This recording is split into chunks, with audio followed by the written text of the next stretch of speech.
कौन बनेगा नेता। नगर निगम के चुनाव पास आने वाले थे। पूरे कानपुर शहर में टिकट को लेकर मारामारी शुरू थी, लेकिन सबसे ज्यादा चर्चा में वार्ड नंबर 40 की सीट थी। वो इसलिए क्योंकि इस बार वहां की सीट महिला के लिए आरक्षित थी। अब सवाल ये था कि चुनाव लड़ेगा कौन। इससे पहले ठाकुर साहब वहां से पार्षद थे और इस बार उन्होंने अपनी पत्नी सीमा ठाकुर को टिकट दिलवाई और ठाकुर साहब की शान के कारण सीमा जी ने 20,000 वोटों से चुनाव जीत लिया। अरे बधाई हो सीमा भाभी, अब तो आप वार्ड की पार्षद बन गई हैं। अब तो हमारे काम आप ही करवाएंगी। अरे ये तो सिर्फ नाम की पार्षद बनी है, वो तो महिला सीट आ गई, वरना पार्षद तो मुझे ही बनना था। अब भले ही चेहरा इसका होगा, लेकिन पावर तो मेरी ही होगी। अरे वाह भाई साहब, क्या दिमाग लगाया है आपने भी। आइए आप लोग, खाना लगा दिया है सबके लिए। सीमा जी पार्षद बन चुकी थीं, फिर भी उनकी एक ना चलती। सारे काम ठाकुर साहब खुद ही संभाल लेते और जहां जरूरत पड़ती वहां सीमा जी का अंगूठा लगवा लेते। सीमा जी ज्यादा पढ़ी लिखी भी नहीं थी।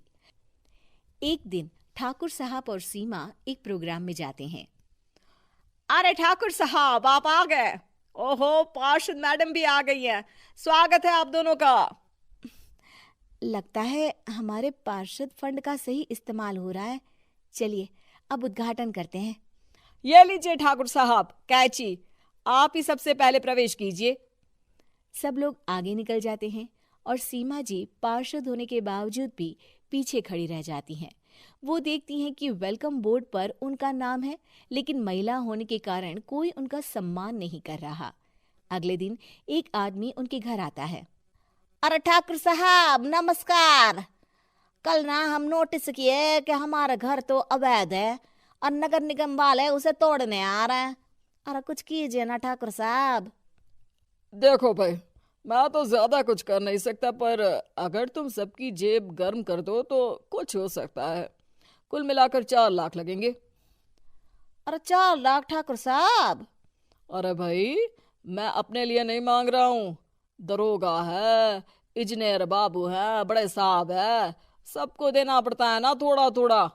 बोलो है मंजूर? तभी वहां अचानक सीमा जी आ जाती हैं। अरे ये आप क्या कर रहे हैं? पहले इन्हीं लोगों से तो आपने वोट मांगे, अब इनसे ही पैसे ले रहे हो। अरे चुप रहो तुम। तुम्हारा काम है सिर्फ अंगूठा लगाना, तुम वही किया करो। मुझे दूसरे काम तुम मत सिखाओ, समझी? और तुम ना जाओ, अब पैसे लेकर आओ, वरना जेसीबी किसी भी वक्त आती होगी। सब कुछ ऐसे ही चलते रहता है। एक दिन सीमा जी और ठाकुर साहब को एक लोकल मीटिंग में बुलाया जाता है। वहां पर कई और अधिकारी लोग भी मौजूद रहते हैं। अब मैं चाहूंगा कि ठाकुर साहब हमारे बीच 2 शब्द कहें। मेरे प्यारे भाइयों और बहनों, आज मेरा सौभाग्य है कि मैं आप सबकी सेवा दिन रात कर पा रहा हूं। आपने मेरी पत्नी को भारी मतों से जिताया है, इसलिए मैं आप सभी का शुक्रगुजार हूं। मैं आप सबसे वादा करता हूं कि हमेशा की तरह हमारे वार्ड में किसी को कोई तकलीफ नहीं आने दूंगा। सभी लोग तालियां बजाने लगते हैं।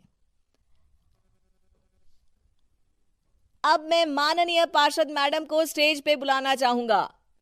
अपने नाम को बुलाया सुनकर सीमा जी एकदम चौंक जाती है। उन्हें बिल्कुल उम्मीद नहीं थी कि इतनी बड़ी जगह उन्हें मंच पर बुलाया जाएगा। जैसे तैसे वो मंच पर चढ़ती हैं। ऊपर जाते ही सीमा जी को सारी पुरानी बातें याद आ जाती हैं कि किस तरह उनके पति उन्हें कभी भी आगे बढ़ने नहीं देते और उनके नाम से गलत काम करते हैं। वो बोलने लगती हैं। मैं आपके वार्ड की पार्षद सीमा हूं। आप में से बहुत कम लोग ही मुझे जानते होंगे, क्योंकि इससे पहले मुझे कभी ऐसा मौका ही नहीं मिला। सारे मौके मेरे पार्षद पति यानी आपके ठाकुर साहब ही लेते रहे, लेकिन आज ये मौका मुझे मिला है तो मैं इसे ऐसे ही नहीं जाने दूंगी। मैं आपको ये बताना चाहती हूँ कि आपके ठाकुर साहब मेरे नाम की आड़ में गैर कानूनी काम करते हैं, जिस पर अंगूठों के निशान मेरे होते थे।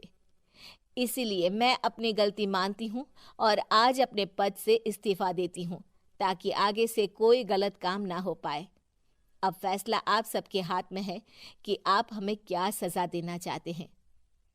सीमा जी की बातें सुनकर ठाकुर साहब के चेहरे का रंग उड़ जाता है और वो शर्म से मुंह नीचा करके वहां से चले जाते हैं और पद से इस्तीफा देकर ही सही सीमा जी अपने आप में आत्मविश्वास महसूस करती हैं।